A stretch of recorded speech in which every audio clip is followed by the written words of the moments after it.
After this here, this is 6 ceiling for closing. Instead of stepping up, you drop, and then come back, and now it's here. So this move is totally different. Sure. Double negative.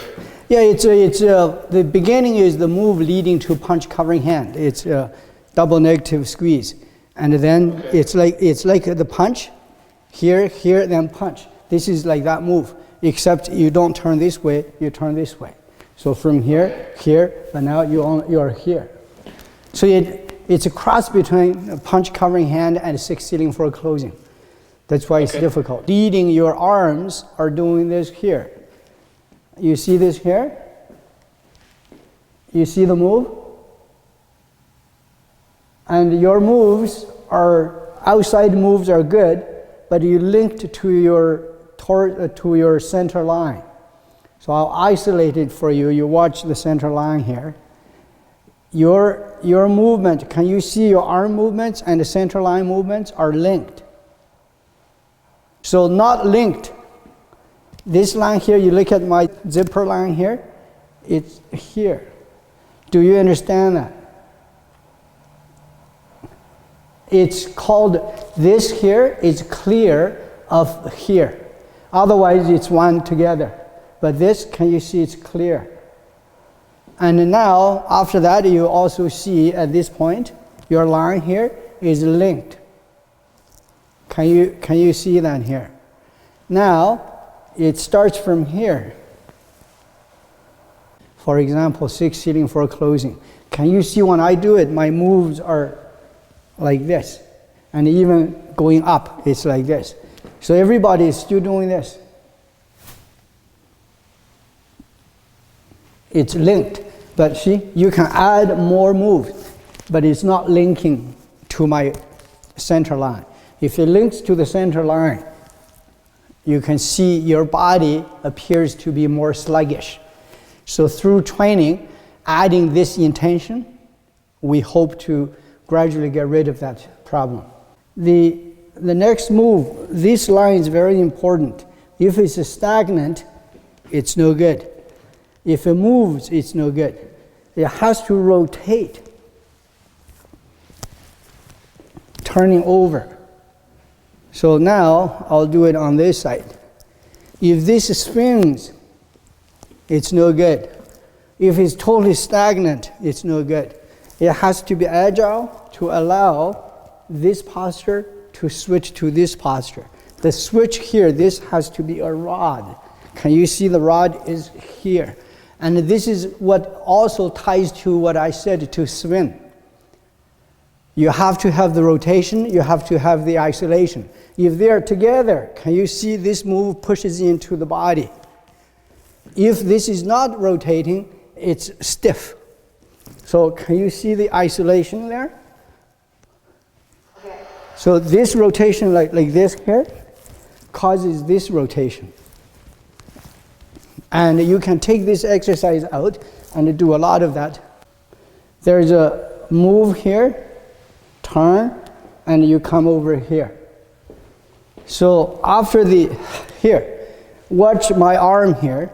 It comes in, forms a straight line, and then rotate the line from this quad here. Can you see? Now this is a vertical line. This is 45 degrees. So until, if it's too long, you cannot support it. Can you see? This is too long. It comes back in, so this is very strong, and yet you rotate here. And now you step forward. From here. Once you are here, these two lines must do a lot of work. This again is the isolation that links to the first two persons. Otherwise, can you see, this is too subtle. And too subtle, but also they're linked. You want this to be very strong, like very strong doing this. Can you see this here? You want that to use the two joints to translate into this here. So you can exaggerate and twist here, and this here, lock in here.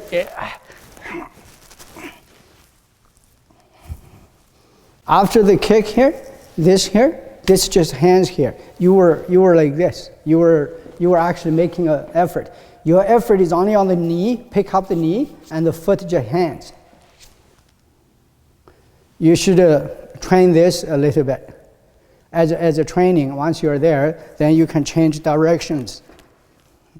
Before that, your hand has to come here first. Your hand has to come here. Here, the hand has to come negative circle here. And then turn and make it here and here. You went directly here. It's here. And then here. After you are here, if you move your hand and your head, all your moves are outside. Head, hand, no move. This here causes it to go like this. And then no move, this rotation forces out. If you have a little bit of this, it's outside. Do you understand?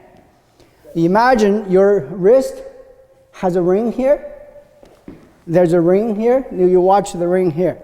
This rotation causes it to come in here. If it moves, it's lost. The head, same thing. If it moves, it's lost. This stays here. This stays here. Everything withdraws like this. If you have anything like this, it's lost. So these moves are very big, and they are forced to, like there's a ring here. You have to only have this here. That's stretch. If you have anything like this, can you see it's very easy because you're tossing. So you have restriction. When we start to turn internal, the restriction is outside, the movements are inside. So look at my hand here. So there is a restriction. I'm here. Can you see the hand goes all the way back here? So you cannot see it because it's vertical. It's like a foot, but it does not change anything. If I do this, then it's lost. So I go sideways, you see, the ring is here. It comes all the way in here, and then all the way out here. Now can you see that?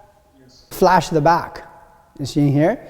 There is a ring here. You can say 1, 2, 3, there are 3. There is a tunnel here. Everything goes into the tunnel. Can you see? It's all in the tunnel here. It's not nudge a little bit, because otherwise it's too stiff. Nudge, and now you're here. Here, 45 degrees. So from the double negative G, press down G, and you come up here. This is universal. We always do this here. Then from here, there's no move. Only use the quad and waist to rotate. And at the end of it here, rotate the quad a little bit more. So you are still here, Edward. You start here, but with the rotation here, you end up here. So the feet are 45, you end up being another 45 here. So this is 145, this is another 45. And these are the cardinal. We are on the 2 diagonal when we finish here. Now, feet no move. You rotate your quad, now you are back here. When you are back here, as you do that, you drop your rear quad, so you appear to go low a little bit. And then from here, open this hand. The next rotation, this has to be very controlling and hard. It controls the power. If you only move, can you see? This is only moving into position. No, it's like this here. So pay attention to what I try to do on this line and this line here.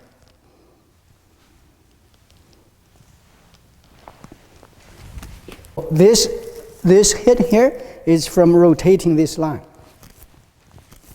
You see here? And then ready and rotate this line.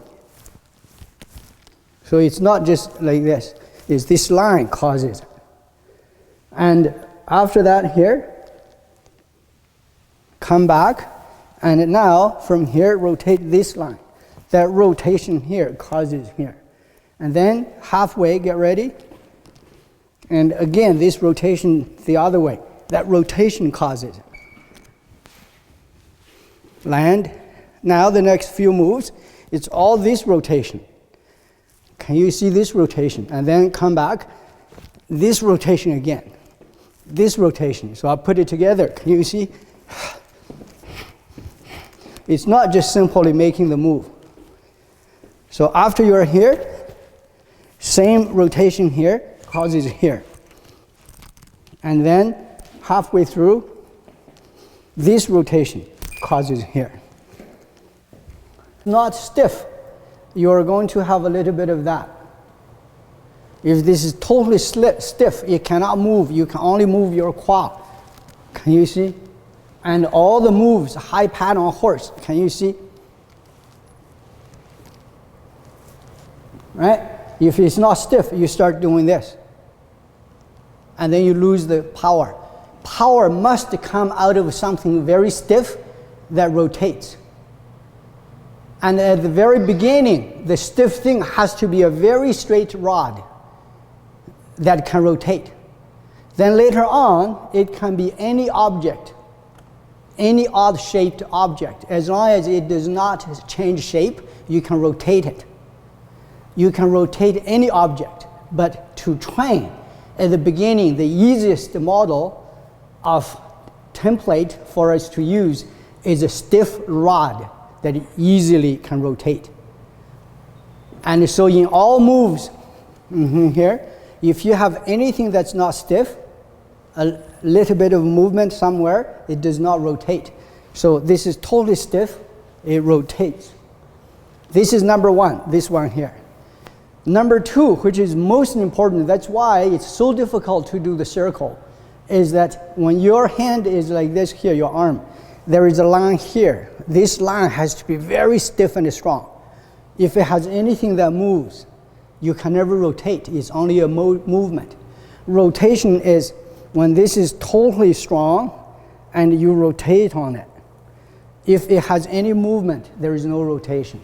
So start paying attention to this one first, because this one you actually can see. Can you see? This is a stiff. If you go like this, once you are here, hands no move, okay? You already moved to here. It's this core here, and the feet no move, this line no move, and that rotation causes you to come here. It's not your hand. The hand actually is welded onto the shoulders, no move. It's only this core here, now here. And now you can step at that point here. Can you see? Can you see from here? It's, and this cannot move either, cannot go like that, this stays here. This is a very, very twisted, it's a totally twisted donut.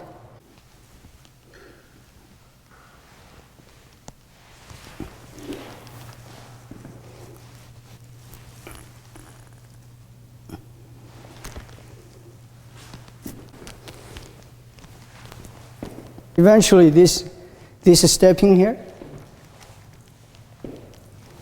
it becomes like this. It's like this here, and then at this point here, we nudge a little bit, and now this one is up, and now together, and up here. So this move is the high pad on horse. It's the high pad on horse basically is this move, but in Tai Chi we do it this way. So leading to it again, that's the last part of cloud hand. Then you nudge this foot, and then here, now this foot becomes solid, this one picks up, and here, here. High pad on horse. Starting to make sure this is straight. But the straight is, first of all, the method of making sure this vertical line is straight is to put this line right in between your legs.